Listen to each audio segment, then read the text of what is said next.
ಅವನಿ ಎಲ್ಲಿ ತಿರುಗ್ತಿದ್ದಾಳೋ ಎಲ್ಲಿಗೆ ಹೋಗ್ತಿದ್ದಾಳೋ ಗೊತ್ತಾಗ್ತಾನೆ ಇಲ್ಲ. ಯಾವ ಮನೇಲೇ ಆದ್ರೂ ಒಂದ್ ಸಮಸ್ಯೆ ಬಂದಾಗ ಎಲ್ಲರೂ ಸೇರಿ ಒಟ್ಟಿಗೆ ನಿಂತು ಪರಿಹಾರ ಮಾಡ್ಕೋತಾರೆ. ನೀವು ಮಾತ್ರ ಅವನಿನ ಒಂದ್ ಕಡೆ ಬಿಟ್ಟು ನೀವೆಲ್ಲರೂ ಒಂದೇ ಕಡೆ ಇದ್ದು ಹೀಗ್ ಮಾತಾಡೋದು ಎಷ್ಟು ಮಟ್ಟಿಗೆ ಸರಿ ಅಂತ ನೀವೇ ಹೇಳಿ. ಅನ್ಕೊಳ್ದೇ ಇರೋ ಸಮಸ್ಯೆ ಬಂದ್ರೆ ಎಲ್ರೂ ಒಂದಾಗ್ತೀವಿ. ಸಮಸ್ಯೆ ಸೃಷ್ಟಿ ಮಾಡಿರೋದೇ ಅವನಿ ಆದ್ರೆ ಹೇಗ್ ಒಂದಾಗ್ತೀವಿ? ನಾವು ರೋಡಲ್ಲಿ ಹೋಗ್ತಾ ಇರ್ತೀವಿ, ಒಬ್ರ ಮೇಲೊಬ್ರು ದಾಳಿ ಮಾಡ್ತಾನೆ ಇರ್ತಾರೆ. ನಾವು ದಾಳಿಗೆ ಗುರಿ ಆಗ್ತಿರೋನ್ಗೆ ಸಪೋರ್ಟ್ ಮಾಡ್ತೀವಾ, ದಾಳಿ ಮಾಡ್ತಿರೋನ್ಗೆ ಸಪೋರ್ಟ್ ಮಾಡ್ತೀವಾ? ಅವನಿ ವಿಷಯದಲ್ಲೂ ಕೂಡ ಹಾಗೆ ನಡೀತಿದೆ. ಸರಿಯಾಗಿ ಹೇಳ್ದೆ ಬಾವಾ, ಶಾಬಾಷ್. ಅವನಿಗೆ ನಿನ್ನ ಸಪೋರ್ಟ್ ಜಾಸ್ತಿ ಆಗಿ ಅವನಿ ಹಾಗೆ ತಯಾರಾಗ್ತಿದ್ದಾಳೆ. ನಮ್ಮೆಲ್ಲರ ಮುಂದೆ ಹೆಂಡತಿನ ಹೊಗಳೋದು, ಸಪೋರ್ಟ್ ಮಾಡೋದು ಇಂಥ ಕೆಲಸನ ಕಡಿಮೆ ಮಾಡಿದ್ರೆ ಚೆನ್ನಾಗಿರುತ್ತೆ. ನಮ್ಮ ಮುಂದೆನೆ ಹಗ್ ಮಾಡೋದು ಇವನ ಅವತಾರಗಳು ಅಷ್ಟಿಷ್ಟಲ್ಲಪ್ಪ.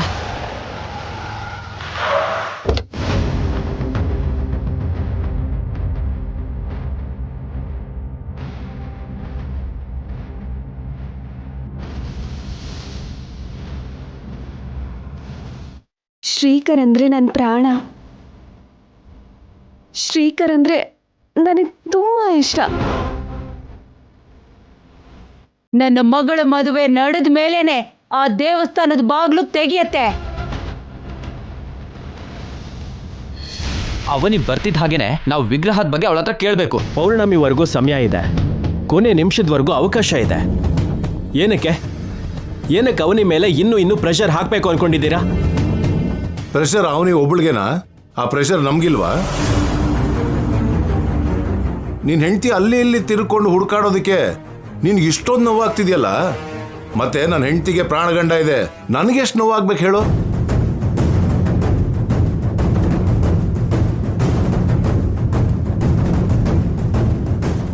ಎಲ್ಲಿಗೆ ಹೋಗಿದ್ದೆ ಅವನಿ? ವಿಗ್ರಹದ ವಿಷಯ ಎಲ್ಲಿವರೆಗೂ ಬಂತು?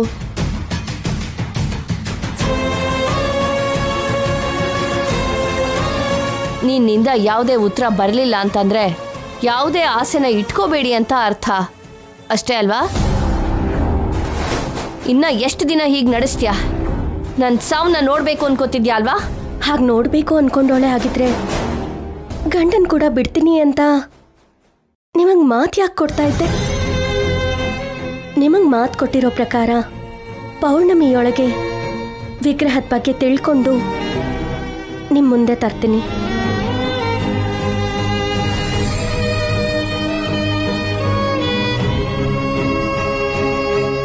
ಅವನಿ ನಿಂತ್ಕೋ, ನಿನ್ ಜೊತೆ ಮಾತಾಡ್ಬೇಕು. ಅವನಿ ನಿನಗೆ, ಅವನಿ. ನೀವ್ ಕರೀತಿದ್ರು ಕೂಡ ಕೇಳಿಸ್ಕೊಳ್ದೇನೆ ಹಾಗೆ ಹೋಗ್ತಾ ಇದ್ದಾಳಲ್ಲ ನೋಡಿ. ಅವನಿ ಹಾಗೆ ಹೊರಟೋದ್ರೆ ನಾವೇನ್ ಅನ್ಕೋಬೇಕು ಶ್ರೀಕರ್ ಅವ್ರೆ? ಪೊಗರು ಅನ್ಕೋಬೇಕಾ, ಅಹಂಕಾರ ಅನ್ಕೋಬೇಕಾ, ನಿರ್ಲಕ್ಷ್ಯ ಅನ್ಕೋಬೇಕಾ? ಆ ಮೂರನ್ನು ಅನ್ಕೋಬಹುದು. ಅವನಿ ನಡವಳಿಕೆ ಚೆನ್ನಾಗಿಲ್ಲ ಕಣೋ. ನೀವಾಗ ಹೇಳ್ಬೇಡಿ ಮಾವ. ನಿಮ್ ವರ್ತನೆ ಸರಿ ಇದೆಯಾ ಅಂತ ವಾಪಸ್ ನಮ್ಮನ್ನೇ ಕೇಳ್ತಾನೆ.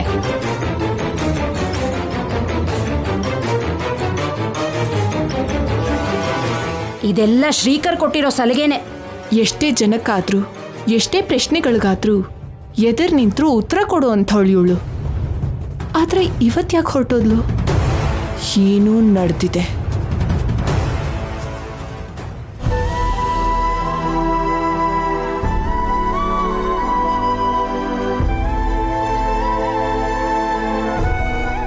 ಯಾಕೆ ಸುಳ್ಳು ಹೇಳ್ದೆ? ಸುಳ್ಳ? ನಾನೇನ್ ಹೇಳ್ದೆ? ಸಿರಿಪುರಕ್ಕೆ ಹೋಗ್ತಿದ್ದೀನಿ ಅಂತ ಹೇಳ್ದೆ ಅಲ್ವಾ? ಮತ್ತೆ ಕೆಳಗೆಲ್ಲರ ಮುಂದೆ ಆ ವಿಷಯನ ಯಾಕೆ ಹೇಳಲಿಲ್ಲ? ಯಾವುದೋ ಮೂಡಲ್ ಹಾಗೆ ಹೇಳ್ಬಿಟ್ಟೆ. ಗೀತಾ ವಿಷಯ ಏನಾಯ್ತು? ಅದು ಏನಾಯ್ತು? ನನ್ನ ಹತ್ರ ಏನೋ ಮುಚ್ಚಿಡೋಕ್ ಪ್ರಯತ್ನ ಪಡ್ತಿದ್ದೀಯಲ್ಲ, ಏನಕ್ಕೆ? ನಿನ್ನ ಹತ್ರ ಮುಚ್ಚಿಡೋ ವಿಷಯ ಅಲ್ಲ ಬಾವ, ನಿನ್ನ ಹತ್ರನೇ ಹೇಳ್ಕೊಳ್ಳೋ ಅಂತ ವಿಷಯ. ಹೇಳು ಮತ್ತೆ. ಗೀತ ವಿಷಯವಾಗಿ ನಾನು ಹೋದ್ರೆ ಅಲ್ಲಿ ನನ್ನ ಹಣೆ ಬರಹನೆ ಬದಲಾಗೋ ವಿಷಯ ಕಾಣಿಸ್ತು ನಂಗೆ. ಏನದು? ನಿನಗೆ ನಾನು ದೂರ ಆಗೋ ಪರಿಸ್ಥಿತಿ ಬರೋ ತರ ಇದೆ. ಯಾಕೆ ಹಾಗೆ ಹೇಳ್ತಿದೀಯಾ? ಅಷ್ಟಕ್ಕೆ ಏನ್ ನಡೀತು ಅಂತ ಬೇಗ ಹೇಳು. ನಿಂಗೆ ಅಲೇಖ್ಯ ಅನ್ನೋ ಹುಡುಗಿ ಯಾರಾದ್ರೂ ಗೊತ್ತಾ?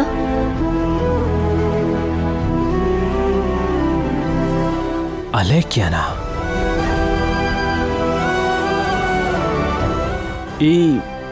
ಈ ಹೆಸರೆಲ್ಲೋ ಕೇಳ್ದಾಗಿದೆ. ಸರಿಯಾಗಿ ನೆನಪು ಮಾಡ್ಕೊಂಡು ಹೇಳು ಬಾವಾ. ಇವಾಗಾದ್ರೂ ನನ್ನ ಮದ್ವೆ ಮಾಡ್ಕೋತೀಯಾ? ಯಾವತ್ತಿಗೂ ನಿನ್ನ ಮದ್ವೆ ಆಗಲ್ಲ. ನನ್ ಕತ್ತಿಗೆ ತಾಳಿ ಕಟ್ಟೋವರೆಗೂ ಹೀಗೆ ಮದುಮಗಳಾಗೆ ಇರ್ತೀನಿ. ಶ್ರೀಕರೇ ನನ್ ಗಂಡ. ಹಾ, ನೆನ್ಪಿಗೆ ಬಂತು. ಕಾಲೇಜ್ ಡೇಸಲ್ಲಿ ನಾನಂದ್ರೆ ಇಷ್ಟ ಅಂತ ನನ್ನ ಹಿಂದೆ ಬಿದ್ದಿದ್ಲು. ನಾನು ಅಷ್ಟೊಂದು ತಲೆ ಕೆಡಿಸ್ಕೊಳ್ಳಿಲ್ಲ. ನಾನಂದ್ರೆ ಪ್ರೀತಿ ಅಂತ ಓಡಾಡ್ತಾ ಇದ್ಲು. ನಾನು ದೂರ ಇಟ್ಟಿದ್ದೆ. ಅದು ಅಲ್ದೇನೆ ಚಿಕ್ಕವನಿದ್ದಾಗ ನಾನು ಅಪ್ಪ ಅಮ್ಮನ ಜೊತೆಗೆ ಒಂದು ಜಾತ್ರೆಗೆ ಹೋದಾಗ ಅಲ್ಲಿ ಏನೇನೋ ನಡೀತು. ಅದೆಲ್ಲ ಏನೂ ಸರಿಯಾಗಿ ನೆನಪಾಗ್ತಿಲ್ಲ. ಹೌದು, ಈ ವಿಷಯದ ಬಗ್ಗೆ ನನ್ನ ಹತ್ರ ಕೇಳ್ತಿದೀಯಾ? ಸಿರಿಪುರದಲ್ಲಿ ಅಲೇಖ್ಯನ ಭೇಟಿ ಮಾಡ್ದೆ. ಅಲೇಖ್ಯ, ನೀನ್ ಪ್ರೀತಿಸಿರೋ ವ್ಯಕ್ತಿ ಯಾರು ಅಂತ ತಿಳ್ಕೊಂಡು ಅವನ ಜೊತೆ ಮಾತಾಡಿ ನಿನ್ ಮದ್ವೆ ಮಾಡ್ತೀನಿ ಅಂತ ನಿಮ್ಮ ಅಮ್ಮಂಗೆ ಮಾತು ಕೊಟ್ಟಿದ್ದೀನಿ. ನೀನ್ ನಿಜವಾಗ್ಲೂ ನನ್ ಮದ್ವೆ ಮಾಡಕ್ಕಾಗತ್ತಾ? ಅವನು ಹೇಗಿರ್ತಾನೆ ಹೇಳು? ಕಡೇ ಪಕ್ಷ ಅವ್ರ ಫೋಟೋನಾದ್ರೂ ತೋರ್ಸು. ಅಲ್ ನೋಡು.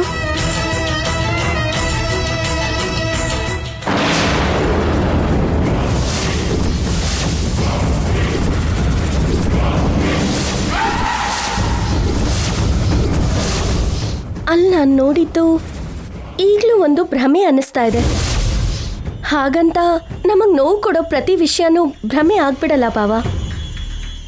ಈಗಲೂ ಆ ಹುಡುಗಿ ನಿನ್ನೆ ಆರಾಧಿಸ್ತಾ ಬದುಕ್ತಾ ಇದ್ದಾಳೆ.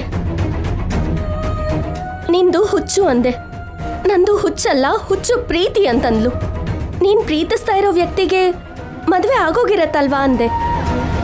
ಅವನ್ ಯಾವುದೇ ಪರಿಸ್ಥಿತಿನಲ್ಲಿದ್ರೂ ಬಿಡೋದಕ್ಕೆ ಸಿದ್ಧವಾಗಿಲ್ಲ ಅಂತಂದ್ಲು.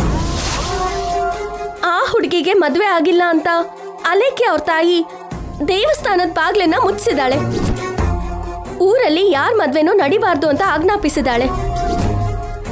ಆ ಊರಲ್ಲಿ ಅವ್ರ ಮಾತಿಗೆ ವಿರುದ್ಧ ಇಲ್ಲ, ವಿರುದ್ಧವಾಗಿ ಮಾತಾಡೋರು ಭೂಮಿ ಮೇಲೆ ಇಲ್ಲ. ನಾನು ಅವತ್ತೇ ಆಗಲ್ಲ ಅಂದಿದ್ದೀನಿ. ಆದ್ರೂ ಸರಿ, ನನ್ನ ಇಷ್ಟಪಡೋದ್ರಲ್ಲಿ ಅರ್ಥ ಏನಿದೆ? ಅದನ್ನ ಪ್ರೀತಿ ಅನ್ನಲ್ಲ, ಹುಚ್ಚು ಅಂತಾರೆ. ಅಲೇಖ್ಯ ಬಗ್ಗೆ ನಿನ್ ತಲೆ ಕೆಡ್ಸ್ಕೋಬೇಡ. ವಿಗ್ರಹದ ಬಗ್ಗೆ ಮಾತ್ರ ಯೋಚನೆ ಮಾಡು. ಅವಳು ನಿನ್ನ ಬಿಡಲ್ಲ ಬಾವ. ಅಯ್ಯೋ, ನನ್ನ ಮೇಲೆ ಅವಳಿಗೆ ಏನು ಅಧಿಕಾರ ಇದೆ ಅಂತ ಬಿಡದೆ ಇರೋದಕ್ಕೆ? ಆ ಹುಡುಗಿ ಅವ್ರ ಅಮ್ಮ ಎಷ್ಟೇ ಅನ್ಕೊಂಡ್ರು ನನಗೆ ಸಂಬಂಧ ಇಲ್ಲ. ನಾನು ನಿನ್ನವನು. ನಾನು ನಿನ್ನ ಯಾವುದೇ ಹರ್ಡಲ್ಸ್ ಬಂದರೂ ಬಿಡ್ಕೊಡೋದಿಲ್ಲ. ಪೌರ್ಣಮಿಗೆ ಇನ್ನೊಂದು ವಾರ ಮಾತ್ರ ಇದೆ. ಅಷ್ಟರಲ್ಲಿ ನಾವು ವಿಗ್ರಹನ ಮನೆಗೆ ತಗೋಬರ್ಬೇಕು. ನಾವು ಬೇರೆ ಆಗ್ಬಾರ್ದು.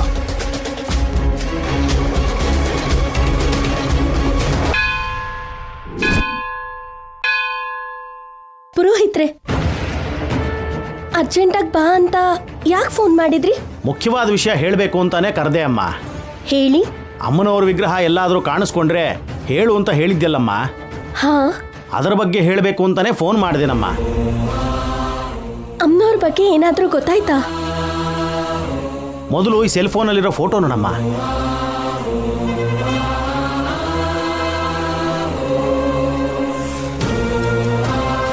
ಅವತ್ತು ನೀನು ನನಗೆ ಕಳಿಸಿದ ಫೋಟೋದಲ್ಲಿರೋ ಅಮ್ಮನವರು ಈ ಅಮ್ಮನವರು ಎರಡೂ ಒಂದೇ ತಾನೇ ಅಮ್ಮ? ಹೌದು ಪುರೋಹಿತ್ರೆ. ನೀನು ಹೇಳಿದ ಹಾಗೇನೆ ನನಗೆ ತಿಳಿದವ್ರು ಎಲ್ರಿಗೂ ಕಳಿಸಿದ್ದೆ. ನಮ್ಮ ಅಣ್ಣ ನನಗೆ ಫೋನ್ ಮಾಡಿ ಈ ಫೋಟೋನ ಕಳಿಸಿದ್ರಮ್ಮ. ಅಂದ್ರೆ ಅವ್ರು ನೋಡಿದಾರಾ? ಹೌದಮ್ಮ. ಎಲ್ಲಿ ಪುರೋಹಿತ್ರೆ? ಬೇಗ ಎಲ್ಲಿದೆ ಅಂತ ಹೇಳಿ. ಸಿರಿಪುರ ಅನ್ನೋ ಊರಲ್ಲಿದ್ಯಮ್ಮ. ಸಿರಿಪುರದಲ್ಲ? ಹೌದಮ್ಮ. ದೇವಸ್ಥಾನದಲ್ಲ? ಅಲ್ಲಮ್ಮ, ಒಬ್ಬರು ಮನೇಲಿ. ಯಾರ ಮನೇಲಿ? ಅದು ಯಾರ ಮನೆ ಅಂದ್ರೆ ತನ್ನ ಊರನ್ನ ಕಣ್ಣು ಸನ್ನೆಯಲ್ಲಿ ನಿಭಾಯಿಸ್ತಾ ಇರುವಂತ ರುದ್ರಾಣಿ ಅವ್ರ ಮನೇಲಿ ಇದೆಯಂತಮ್ಮ.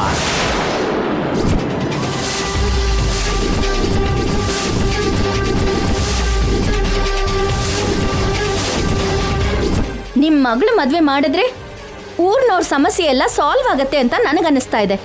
ನೀನು ನನ್ನ ಮಗಳು ಮದುವೆ ಮಾಡ್ತೀಯಾ? ಮಾಡ್ತೀನಿ. ನೀನ್ ನಿಜವಾಗ್ಲೂ ಆ ಕೆಲ್ಸ ಮಾಡಿದ್ರೆ ದೇವಸ್ಥಾನದ ಬಾಗ್ಲನ್ನ ನಾನೇ ತೆಗೆದು ನಿಂತೋಗಿರೋ ಎಲ್ರ ಮದ್ವೆನೂ ನಾನೇ ಜೊತೆಲಿ ನಿಂತು ಮಾಡಿಸ್ತೀನಿ. ರುದ್ರಾಣಿ ಅವ್ರ ಮನೆಲ್ಲ? ಹೌದಮ್ಮ. ಆಕೆ ಬಗ್ಗೆ ನಿಮಗೇನಾದರೂ ಗೊತ್ತಾ? ಗೊತ್ತು ಪುರೋಹಿತ್ರೆ. ನನ್ನ ಜೀವನ ನಾನು ಊಹಿಸ್ತಾ ಇರೋ ರೀತಿನಲ್ಲಿ ತಿರುವು ಪಡ್ಕೊಂಡಿದೆ. ಇನ್ನೊಂದು ವಿಷಯನಮ್ಮ, ಆಕೆ ಆ ಊರಿನಲ್ಲಿ ಅಮ್ಮನವರಿಗೆ ಪೂಜೆ ಮಾಡ್ತಾರಂತಮ್ಮ. ಅಮ್ಮನವರ ಅನುಗ್ರಹ ಪೂಜೆ. ಸಾಧ್ಯವಾದರೆ ಬಾ ಅಂತ ನಮ್ಮ ಅಣ್ಣ ನನ್ನನ್ನು ಕರೆದ್ರಮ್ಮ. ನನಗೆ ಹೋಗೋದಕ್ಕಾಗಲ್ಲ, ಹಾಗಾಗಿ ಬರೋಕ್ಕಾಗಲ್ಲ ಅಂತ ಹೇಳಿದೆ. ಫೋಟೋ ನೋಡಿದ ಕೂಡಲೇ ನಿನ್ನ ನೆನಪಾಗಿ ನಿನಗೆ ಫೋನ್ ಮಾಡಿದ್ನಮ್ಮ. ಎಲ್ಲ ರೀತಿನಲ್ಲೂ ಪ್ರಯತ್ನ ಮಾಡಿದ್ರೇನೆ ಕಳ್ಕೊಂಡಿದ್ದು ಸಿಗತ್ತೆ ಅಂತಾರೆ.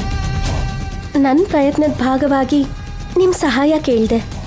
ನಿಮ್ಮಿಂದ ಇಷ್ಟು ದೊಡ್ಡ ಸಹಾಯ ಸಿಗತ್ತೆ ಅಂತ ನಾನು ಅನ್ಕೊಳ್ಳಿಲ್ಲ. ಇದೆಲ್ಲ ದೈವ ಸಂಕಲ್ಪನಮ್ಮ. ತುಂಬ ಸಂತೋಷ ಪುರೋಹಿತ್ರೆ. ನಿಮಗೆ ನಾನು ಋಣವಾಗಿರ್ತೀನಿ. ಯಾಕಮ್ಮ ದೊಡ್ಡ ಮಾತುಗಳನ್ನ ಆಡ್ತಿದ್ಯಾ? ನಿಮಗೆ ಗೊತ್ತಿಲ್ಲ ಪುರೋಹಿತ್ರೆ, ವಿಗ್ರಹ ಏನಾಗೋಯ್ತು ಅಂತ ನಂಗೆ ತುಂಬ ದಿನದಿಂದ ನಿದ್ರೆ ಇಲ್ಲ, ಹಸಿವಿಲ್ಲ, ಮನಃಶಾಂತಿ ಇಲ್ಲ. ಈ ಮಧ್ಯ ಎಲ್ಲ ಏನು ಕಳ್ಕೊಂಡಿದ್ದೀನೋ ಅದು ನಂಗೆ ಮಾತ್ರ ಗೊತ್ತು.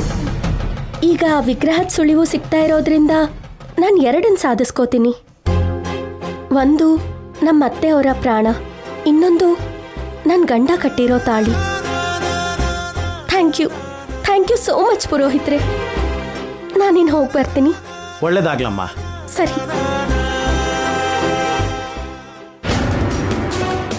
ರುದ್ರಾಣಿ ಮನೆಯಿಂದ ತಕ್ಷಣ ವಿಗ್ರಹ ತರಬೇಕು.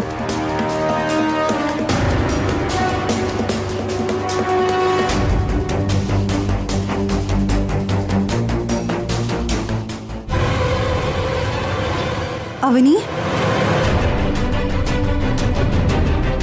ಅವನಿ, ಅಕ್ಕ, ನಾನು ಆಮೇಲೆ ಸಿಗ್ತೀನಿ. ನಿಂತ್ಕೋ ಅವನಿ. ಯಾಕಷ್ಟು ಅವಸರದಲ್ಲಿದ್ಯಾ? ನಾವು ಆಮೇಲೆ ಸಿಕ್ಕಿ ಮಾತಾಡೋಣ ಅಕ್ಕ. ಎಲ್ಲಾನು ಮನ್ಸಲ್ಲೇ ಇಟ್ಕೊಂಡು ಒಬ್ಳೆ ನೋವು ಪಡ್ತಿರ್ತೀಯ. ಸ್ವಂತದವ್ರ ಹತ್ರ ಏನೂ ಹೇಳ್ಕೋಬೇಡ. ಅಷ್ಟಕ್ಕೂ ನೀನ್ ಯಾಕೆಷ್ಟು ಅವಸರದಲ್ಲಿದ್ಯಾ? ಏನಾಯ್ತಂತ ಹೇಳು. ಇಷ್ಟು ದಿನದಿಂದ ನಾನು ಹುಡುಕ್ತಾ ಇರೋ ವಿಗ್ರಹದ ಬಗ್ಗೆ ಗೊತ್ತಾಯ್ತು ಅಕ್ಕ.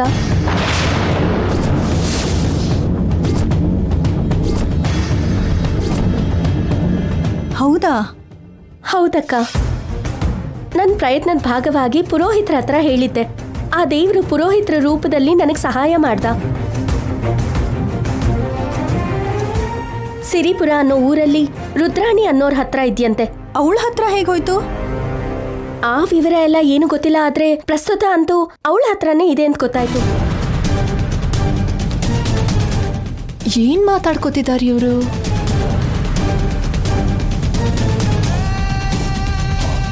ಇದಕ್ಕೂ ಮುಂಚೆ ಒಂದ್ಸಲ ಗೀತಾ ವಿಷಯದಲ್ಲಿ ನಾನು ಸಿರಿಪುರಕ್ಕೆ ಹೋದಾಗ ನಾನು ರುದ್ರಾಣಿನ ಭೇಟಿ ಮಾಡಿದ್ದೆ. ಅಲ್ಲಿ ನಡೆದಿರೋ ಕೆಲವು ವಿಷಯನ ನಾನು ನಿನ್ನ ಹತ್ರ ಹೇಳ್ಕೊಂಡಿಲ್ಲ. ಏನ್ ನಡೀತು? ಏನ್ ನಡೀತು ಅಂದ್ರೆ, ದೇವಸ್ಥಾನದ ಬಾಗ್ಲು ತೆಗೆದು ಹೋಗ್ತೀನಿ. ನಿಮ್ಮ ಮಗಳ ಮದ್ವೆನ ನಾನ್ ಮಾಡ್ತೀನಿ ಅಂತ ಈ ದೇವಸ್ಥಾನದ ಮುಂದೆ ಎಲ್ಲರ ಸಮ್ಮುಖದಲ್ಲಿ ನಾನು ಮಾತು ಕೊಡ್ತೀನಿ. ಅಲ್ಲೋಡು,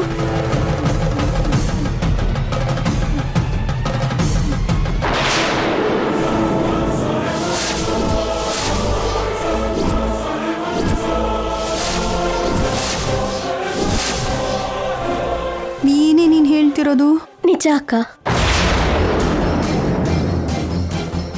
ಈ ವಿಷಯ ನಿನಗೆ ಗೊತ್ತಾದ್ರೆ ಭಯ ಪಡ್ತೀಯ ಅಂತ ಹೇಳಲಿಲ್ಲ. ಅಷ್ಟಕ್ಕೂ ಏನ್ ಜಾತಕನೇ ನಿಂದು? ಎಷ್ಟು ಸಮಸ್ಯೆಗಳೇ ನಿನ್ ಜೀವನದಲ್ಲಿ? ಏನ್ ಮಾಡು ಅಂತೀಯ ಅಕ್ಕ, ನನ್ನ ಹಣೆ ಬರಹನೇ ಆಗಿದೆ. ಅತ್ತೆ ಅವ್ರಂತ ಜಾತಕದಲ್ಲಿ ಹುಟ್ಟಿದ್ರೆ ನಂಗೆ ಇಷ್ಟು ಕಷ್ಟ ಇರ್ತಾ ಇರ್ಲಿಲ್ವೇನೋ. ಸುಳ್ಳು ಜಾತಕದಿಂದ ಅನಿಹಾರಿಕ ನಿಮ್ ಮನೇಲಿ ಗರ್ವದಿಂದ ಓಡಾಡ್ತಿದ್ದಾಳೆ. ನಿನಗೆ ಯಾಕೆ ಇಷ್ಟೊಂದು ಕಷ್ಟಗಳು? ಅಮ್ಮನವ್ರ ವಿಗ್ರಹ ಎಲ್ಲಿದೆ ಅಂತ ಗೊತ್ತಾಯ್ತಲ್ವಾ? ನನ್ನ ಕಷ್ಟಗಳಿಗೆ ಒಂದು ಮುಕ್ತಾಯ ಸಿಕ್ಕಿದೆ ಅಂತ ಅನ್ಕೋತಾ ಇದ್ದೀನಿ. ಒಂದು ಕಡೆ ಅನಿಹಾರಿಕ ನಿನ್ ಪಾಲಿಗೆ ಶಾಪ ಆಗಿದ್ದಾಳೆ ಅನ್ಕೊಂಡ್ರೆ, ಮತ್ತೊಂದ್ ಕಡೆ ಆ ಅಲೇಖ್ಯ ಪೀಡೆ ಶುರು ಆಯ್ತು. ಊರಿನ ಸಮಸ್ಯೆ ಬಗ್ಗೆ, ಆ ಅಲೇಖ್ಯ ಸಮಸ್ಯೆ ಬಗ್ಗೆ ಅದೆಲ್ಲ ನಮಗ್ ಬೇಕಾಗಿಲ್ಲ. ವಿಗ್ರಹ ಇಲ್ಲ ಅಂದ್ರೆ ಕಷ್ಟ ಪಡ್ತಿದ್ಯಾ, ಅದಕ್ಕೆ ಮೊದಲು ಆ ವಿಗ್ರಹ ಅಂತ ತಂದ್ಕೋಬೇಕು. ಅದಕ್ಕೆ ಸಿರಿಪುರಕ್ಕೆ ಹೋಗ್ತಾ ಇದ್ದೀನಿ. ಜೊತೆಗೆ ನಾನು ಬರ್ತೀನಿ. ಪದ್ಧತಿಯಿಂದ ಕೇಳಿ ನೋಡೋಣ. ಅವಳು ಕೊಡಲ್ಲ ಅಂದ್ರೆ ಮಾತ್ರ ಏನ್ ಮಾಡ್ಬೇಕೋ ಮಾಡೋಣ. ಈ ವಿಷಯನ ತಕ್ಷಣ ಭಾವಂಗ್ ಹೇಳ್ತೀನಿ. ಹಾ.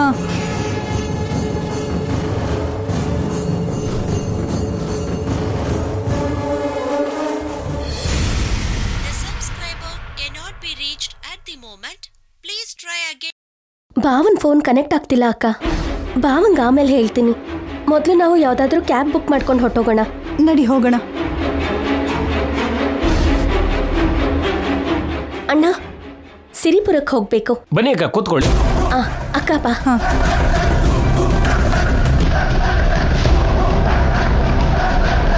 ಇಷ್ಟ ಅರ್ಜೆಂಟಲ್ಲಿ ಎಲ್ಲಿ ಹೋಗ್ತಿದ್ದಾರೆ ಇವರು?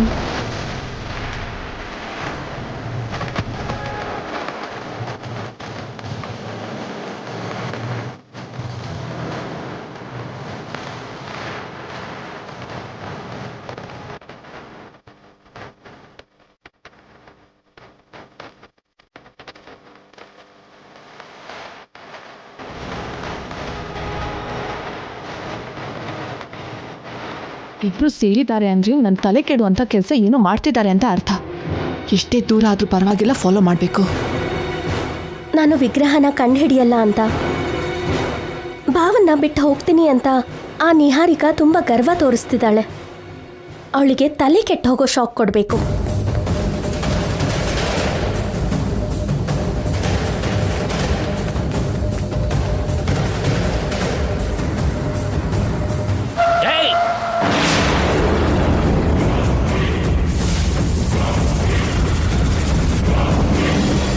ಏಯ್, ಬೇಗ ದಾರಿ ಬಿಡೋ. ಎಲ್ಲಿ ನೋಡ್ಕೊಂಡು ಡ್ರೈವ್ ಮಾಡ್ತೀರಾ? ಏಯ್, ಮೊದಲು ನೀನು ಹೋಗೋ.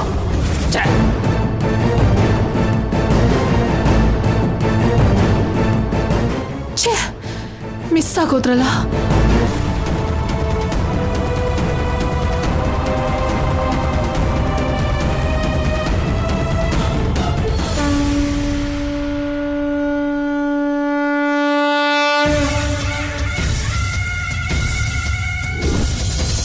ತೆಂಗಿನಕಾಯಿ, ಹೂವು, ಉಳಿದಿರೋ ಸಾಮಾನೆಲ್ಲ ಬಂದಿದೆ. ಇದೆ. ಮದುವೆಗೆ 10 ನಿಮಿಷ ಲೇಟ್ ಆದ್ರೂ ಪರವಾಗಿಲ್ಲ ಯಶೋದ. ಪೂಜೆಗೆ ಲೇಟ್ ಮಾಡಬಾರ್ದು. ನೀವು ಬೇಗ ಬನ್ನಿ, ಸರಿನಾ? ಲೇ ಭದ್ರಾ. ಅಕ್ಕೋ, ಬಂದೆ. ಹೇಳಕ್ಕ. ಪೂಜೆಗೆ ಬೇಕಾಗಿರೋ ಎಲ್ಲ ಸಾಮಾನು ಬಂದಿದ್ಯಾ? ಬಂದಿದೆ ಅಕ್ಕ. ಪೂಜೆಗೆ ಏನಾದ್ರೂ ಭಂಗ ಆಯ್ತು ಅಂದ್ರೆ ನೀನಿವತ್ ನನ್ನ ಕೈಯಲ್ಲಿ ಸಾಯ್ತೀಯ. ಯಾವುದೇ ಅಡ್ಡಿನೂ ಆಗಲ್ಲಕ್ಕ. ಅಣ್ಣ, ಸ್ವಲ್ಪ ಬೇಗ ಹೋಗಿ. ಅಮ್ಮ ಅಲೇಖ್ಯ, ಬೇಗ ಬಾಮ್ಮ. ಪುರೋಹಿತರು ಇನ್ನೂ ಬಂದಿಲ್ವಲ್ಲ, ಯಾಕೆ? ಏನ್ ಮಾವ, ಹೇಳಿದ್ಯಾ ಮರ್ತೋಗಿದ್ಯಾ? ಮರ್ತೋದ್ರೆ ಅಕ್ಕ ನಾನು ಸಾಯಿಸಲ್ವಾ? ನಿಮ್ಮಕ್ಕ ಸಾಯಿಸ್ತಾಳೋ ಇಲ್ವೋ, ಆದ್ರೆ ನಾನಂತೂ ಸಾಯಿಸ್ತೀನಿ. ಯಾಕಂದ್ರೆ ಈ ಪೂಜೆ ನಮ್ಗೆ ತುಂಬಾ ಇಂಪಾರ್ಟೆಂಟ್. ಯಾವುದೇ ವಿಘ್ನ ಇಲ್ಲದೆ ನಡಿಬೇಕು. ಇಲ್ಲಿ ನೋಡು, ಯಾವ ಕಡೆಯಿಂದನೂ ಯಾವುದೇ ವಿಘ್ನನೂ ಆಗಲ್ಲ. ನನ್ನ ನಂಬೆ.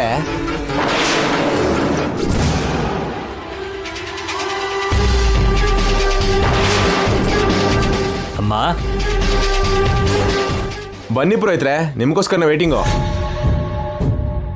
ಅಮ್ಮ, ನಾನೆಲ್ಲ ಸಿದ್ಧ ಮಾಡ್ಕೊಂಡ್ಮೇಲೆ ಪೂಜೆನ ಪ್ರಾರಂಭ ಮಾಡೋಣ. ಸರಿ ಪುರೋಹಿತ್ರೆ. ಬರೋರು ಯಾರಾದ್ರೂ ಇದ್ರೆ ಬೇಗ ಬರಕ್ ಹೇಳಿ. ಅಕ್ಕಪಕ್ಕದವ್ರು ಬಿಟ್ರೆ ಇನ್ಯಾರೂ ಬರಲ್ಲ. ಆ ರುದ್ರಾಣಿಗೆ ವಿಗ್ರಹದ ಬಗ್ಗೆ ಗೊತ್ತಿದ್ದು ಪೂಜೆ ಮಾಡ್ತಿದ್ದಾಳೋ ಅಥವಾ ಯಾರಾದ್ರೂ ಸಲಹೆ ಕೊಟ್ಟು ಪೂಜೆ ಮಾಡ್ತಿದ್ದಾಳೋ, ಅಮ್ಮನವ್ರನ್ನ ಮನೇಲಿ ಇಟ್ಕೋಬೇಕು ಅಂತ ನೋಡ್ತಿದ್ದಾಳೋ ಗೊತ್ತಾಗ್ತಿಲ್ಲ. ಆ ವಿಗ್ರಹದಿಂದ ನಿಮ್ಮತ್ತೆ ಪ್ರಾಣ, ನಿನ್ ಜೀವನ ಎರಡಕ್ಕೂ ಸಂಬಂಧ ಇದೆ. ಹಾಗೆ ಇಟ್ಕೋತೀನಿ ಅಂದ್ರೆ ನಾವ್ ಹೇಗೆ ಒಪ್ಕೋತೀವಿ? ಅವಳಿಗೆ ಒಂದು ಕತಿ ತೋರ್ಸಾದ್ರೂ ವಿಗ್ರಹದ ಜೊತೆಗೆ ಆ ಊರಿಂದ ಬರೋಣ.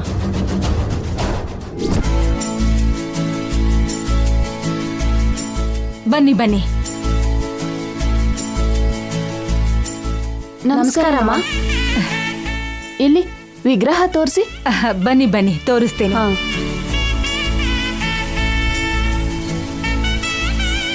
ಬನ್ನಿ, ಇಲ್ಲಿ ನೋಡಿ ನೋಡಿ.